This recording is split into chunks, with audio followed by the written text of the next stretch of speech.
guys, RFF here, back again.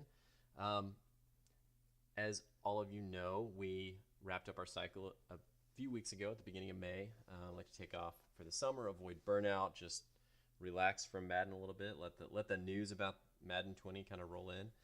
But in the meantime, and talking to a few guys that kind of tried to help throughout the year, obviously one of our key initiatives, we want to increase parity as much as possible, reduce the gap between the guys that are consistently making playoffs and the guys that are struggling to go 500. And I think we really helped a couple of guys out this past cycle. Really saw a couple of guys show a lot of improvement throughout the cycle. And there's been in the back of my head a couple of things that I've wanted to put out for a while now. It's just been tough to find the time.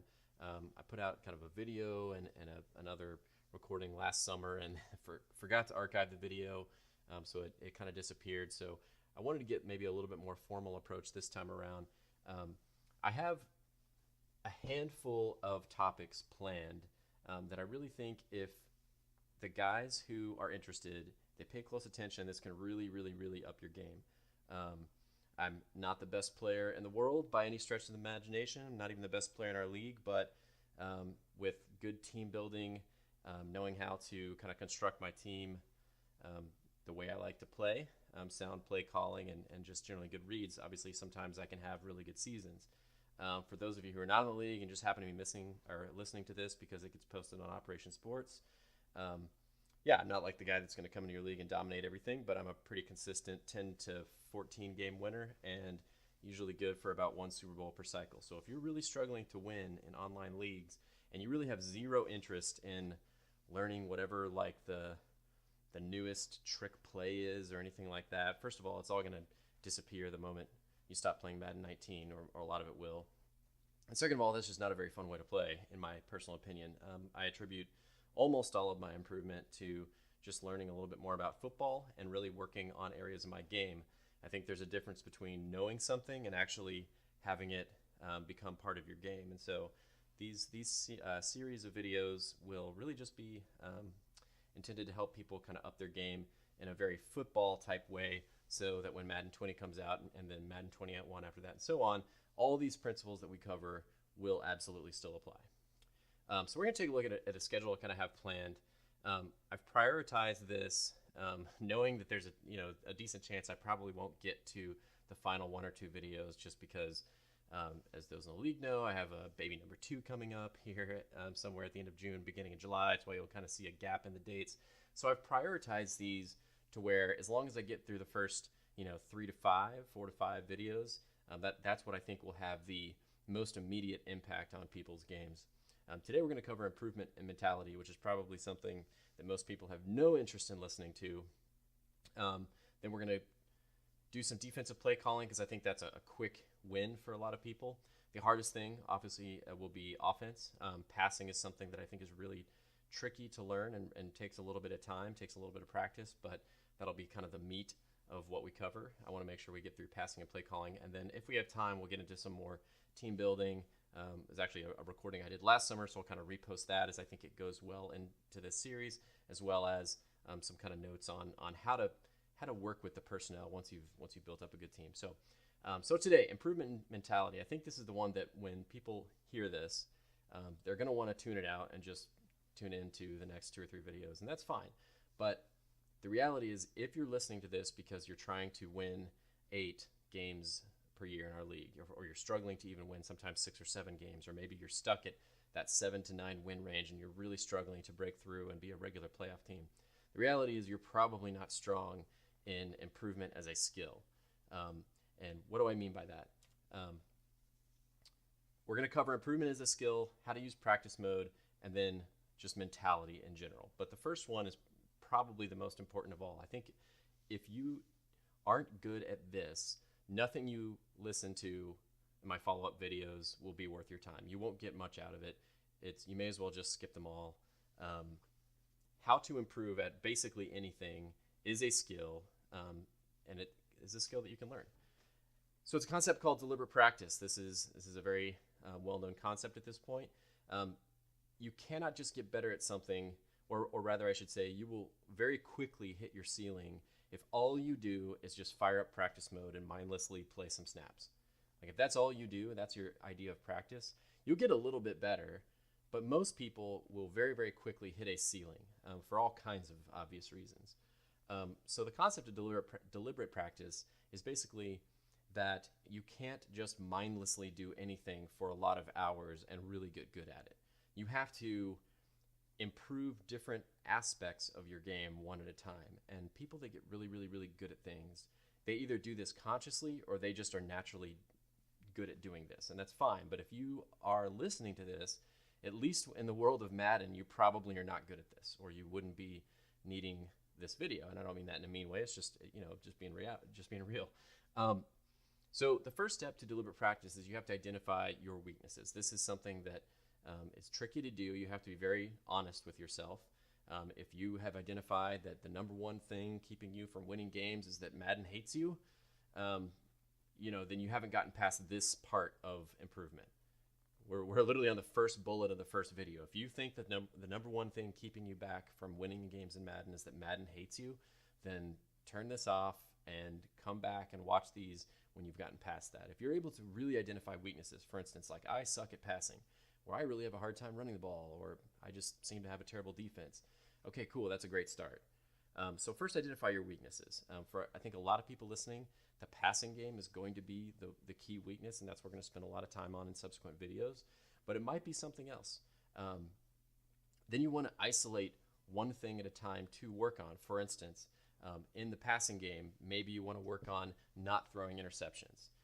Maybe you want to work on quicker reads, or offense in general or defense in general. Maybe you need to work on your play calling strategy. On defense, maybe you've identified the fact that you give up way too many big plays because you blitz way too often. You may not even know that you blitz way too often yet, but maybe your weakness is you've identified that you give up too many big plays. Okay, so maybe something to work on is when you're calling plays in the moment, just focus on smarter blitz calls instead of just being so risky.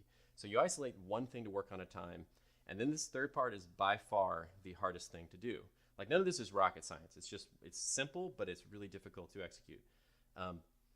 You have to focus on improvement in that specific area rather than general outcomes. Think of how many variables impact the win or loss in a Madden game. Obviously player skill is a big one, overall skill. So if you're working on not throwing interceptions, but you're weak in a lot of different areas, you might still lose the game. But maybe you got really good at making safe reads. You still might lose because it might be that the player you're playing is just still better than you in a lot of different other areas. Or maybe you actually kind of went toe-to-toe with them, but their roster's better. Or maybe you slightly outplayed them, but a lot of the random breaks of the game went against you. That can happen occasionally. So there's just a lot of different factors that go into a win or a loss. You can play poorly and win. You can play well and lose. So it's important to not focus too much on the general outcomes. Obviously, we all want to win games. You wouldn't be listening to this video if you weren't trying to win more games. But it's counterintuitive, but the way to win more games is to not focus on whether or not you just won the game. You focus on whatever you're working on at the time, and over the long haul, one at a time, you eliminate interceptions, you start calling better plays, you start giving up fewer big plays, whatever the one by one weaknesses that you identify are, you improve each one of those, and you will start winning more games over time. I want to talk a little bit about practice mode. I said at the outset that you're not going to get better at Madden just by sitting in practice mode mindlessly for hours at a time. And I often hear people, say or type things like, "Oh, I don't have, tons and tons of time like some people do in Madden." And there's nuggets of truth in that for sure. If you have more time, like at the beginning of this cycle, I had way more time than I had at the beginning of Madden 18, since I didn't have a baby that just arrived days before Madden came out. And at the beginning of this past cycle, I had way more time than I'm about to have, this next cycle with an infant. So yes, time makes a difference, but I think there's a misconception on how much time you need to improve. You can close the gap massively without spending, dozens upon dozens of hours in practice mode or something like that. It does take some hours. I'm not saying this can all be solved in 15 minutes, but this isn't something where you have to put in 20 hours a week or something crazy in practice mode to get better. So practice mode is valuable for a few different things. Obviously, there is that muscle memory recognition of CPU defender behavior is kind of how I phrase this. So yeah, as you just crank through a lot of snaps, there actually is value in just understanding like, hey, if the defender's kind of looking like he's doing this versus a certain route, you kind of know, let's say like a short out route. You need to know if that out route is open or not. And that's kind of a more Madden-y thing, if you will. Like in football, a quarterback's going to understand how to read a human defender and to know whether or not that out route is open. He takes a ton of snaps and he, over time, discovers, oh, your typical corner can jump this if they're standing here. In Madden, you need a little bit of understanding of how the AI kind of works. And it needs to be muscle memory. You need to know when you take a snap in game that, okay, he's making a break and there's that defender, he's standing nearby, but I've done this a bunch of times before. This route is available. This throw is available. You'll hear me use the term whether a throw is available, meaning it's a high percentage throw. He is open both in X's and O's football terms as well as in Madden terms. There is a little bit of translation there. So number one, like I said, that muscle memory recognition of CPU defender behavior. Number two, the execution of said throws. This is probably an overlooked one. I definitely saw games when I saw people playing, especially when they were newer to the league and still getting used to our sliders and not used to, much tougher coverage than on stock sliders. Guys would be open and they were making good decisions. They were not executing the throw well, so they were just still used to being able to bullet pass everything is often what that comes down to. Maybe they weren't high pointing the throw, or like corner routes, which you used to just be able to, in previous Maddens, you could just bullet a corner route against virtually any coverage. Now that is an interception or a tip pass most of the time because you can't just throw a 20-yard deep outbreaking route over like a deep purple flat. So, but that throw might still be available, but you need to know, all right, should I have lobbed it? Should I have touch passed it? I know that's sort of going away, or rather how to do it's going away in Madden 20. So just getting that muscle memory of how to execute these throws is still really important in practice mode. And the third one is how you kind of do those first two. And this is something you can't do in a game. And that is obviously mistake analysis via replay. If all you do is sit in practice mode and just do snap after snap after snap, you'll get better at number one. You may or may not get better at number two, but you're really going to not know why you keep making the same mistakes over and over again. So you need to use, anytime you throw a pick, anytime, I don't want to say every time you throw an incompletion, but anytime you're not really sure why you threw the incompletion, why it was incomplete, hit pause, go to replay, and be brutally honest with yourself. Was that throw truly available? If you're not doing that in practice mode and you're just sort of sitting there playing for 2 hours or an hour and 45 minutes or whatever the case may be, then you're not really getting a whole lot out of it. And you can't use the I don't have time excuse because you're sitting there in practice mode, but you're not really using your time wisely. I think that the way that I play it, I'm not saying these are the only two ways to do it. Other people probably have some pretty smart ideas on how to do this as well. I would not do random versus random because you're going to get things like, I form with a fullback against quarters, with 3 down linemen and like no linebackers where of course you're going to get 8 yards. It doesn't really help you that much. I like to use random 3 wide receiver versus random nickel formations. Occasionally, if I'm really working on passing, you might want to consider doing random 3 or 4 wide receivers versus random dime to simulate the types of personnel packages you'll actually see on, 2nd and 8 or 3rd and 5 or 3rd and 10, right? Like people are not going to necessarily come out in like a big nickel when it's 3rd and 10. So, red zone off is another one that I think practice mode can really help with in terms of specific situations. This is something that, it's tough and it's always going to be tough. It's tough in the NFL. Obviously, it's tighter windows for throwing, and I would argue this is one of the few parts of offense is actually tougher in Madden than it is in the NFL, just the way, at least in Madden 19 and prior. But it can really help to go into practice mode. And we'll talk about plays and play calling later, but this is how you develop, hey, these are a handful of plays that I feel comfortable running in red zone inside the 10 or inside the 5, because that's a part of the field that you really, really, really want to make sure you're calling plays you're comfortable with, and practice mode is how you do that. So in short, like I said, muscle memory, both on recognition of how the CPU is going to behave and in terms of how you execute certain throws. Cannot stress mistake analysis enough. You have to be brutally self-honest. If you're like, well, I threw this interception because that defensive back is bullshit, then you're doing it wrong.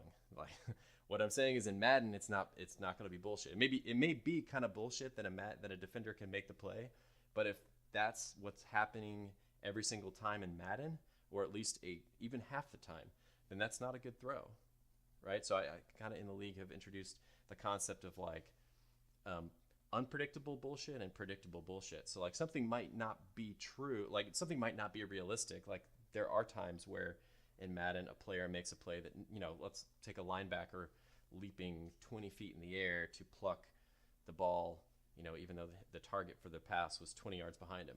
Like that is bullshit. Like that would never happen in the NFL. Like it happens like multiple times a game in our leagues, and I don't think I've ever seen a linebacker do that in the NFL, not once in history. It is bullshit, but it's predictable. Like that happens that way every time. You have to be able to play around it. So you cannot blame that predictable bullshit. Every once in a while you get something absolutely crazy where, your kick returner fumbles the ball before even catching it and they get a touchdown. Like that's unpredictable bullshit. You can't change that. You just have to accept it and move on. But the predictable bullshit, you have to play around it. You cannot use it as an excuse. Mid-game mentality. I'm not going to spend a whole lot of time on this one, but I do want to stress how important it is. I think everybody understands going on tilt is bad. You don't need me to tell you that. But I do want to stress that in our much longer games, we have 112 to 115 snap games on average, which means, a longer game with more snaps, I should say, like where maybe people are passing more, you might hit 120 plus snaps. Even a short game, you're still going to be about 105 snaps for the game. So when you fall down 14-0 or, even 24-10 in the first half, things like that, in a game with 75, 80 snaps, which a lot of leagues don't have more than about 90 snaps, and some leagues are more in that 75 to 80 range, head-to-head's probably like 50 to 60. Falling down 2 scores is like borderline game over. In our league, it's just not. There's all kinds of opportunities for comebacks. And even though when you fall behind 2 scores, you're usually going to lose, you will not always lose. But if you lose your mentality and you go on tilt, you will always lose. I know that there's one, I'll call it G-Money in particular. I know that one of the aspects that he worked on big time in Madden 19 versus previous Maddens. He was a guy that was really struggling to win even 8 games in our league. And then out of nowhere, he unleashes an 11-5 season where he won some big games. Why is that? Well, there's a couple things he improved on in game, but one of the things, and we talked in DMs at the time, like one of the things he was working on more than anything was that mentality of when things go wrong, don't panic. Just stick to your game, put together drives, don't feel like you have to win the game all in one play. It's critical. It makes a huge difference. I have had a lot of comebacks in this league, and I'm not any more clutch than the next guy. I lose most of the time when I fall behind. But what I try to do more than anything, and I failed a couple of times at this, but what I try to do more than anything is just, I'm not going to take myself out of it. I'm going to give myself an opportunity mentally to make a comeback. And if it doesn't work out, cool. Like I said, usually when you fall behind, you're still going to lose. But I'm going to give myself that opportunity to come back. So if I do look up suddenly and I'm within a score in the 4th quarter, sometimes crazy things happen. Sometimes, the RNG kind of falls in your favor for a quarter and a half, and sometimes that's all it takes. Sometimes your opponent starts making mistakes, throws a pick 6, yada yada. If you've already completely tanked your mentality, that pick 6 doesn't matter because instead of being down 14, you were down 28. At that point, game's over. And the last bullet I would say here is buy in and play pretend. What I mean by this is more outside the game. So even before I get to this exact point, understand the role that skill plays in a particular game outcome. You need to focus on the parts you can control. Roster makes obviously a difference. I don't want to say good bad luck, but you might have a DB shuts down a wide receiver one game and he doesn't quite the next game. That happens in the NFL too, by the way. This is not an unrealistic thing, but there's variance in how your team plays. You might have a decently rated offensive line, and one game they're just kind of getting blown up by a pass rush, and you can't seem to run the ball. In the next game, you have holes galore, and you have all day to throw. It happens. It happens in the NFL as well. So just understand that like when you lose a game or win a game, and it goes both ways, don't see it as just, hey, you lost and therefore you're trash, or you won and therefore, you just completely outplayed them in every single way. Like, player skill makes a huge difference, and it definitely swings most game outcomes. But between two similarly skilled players, a lot of other factors are going to come into play on who wins a particular game. So when I say buy in, play, pretend, what I mean is, there's 32 of us. We're at our core, we're all sort of playing pretend a little bit when it comes to pretending to be a GM, pretending to be a head coach, pretending to be a quarterback, etc. So embrace that.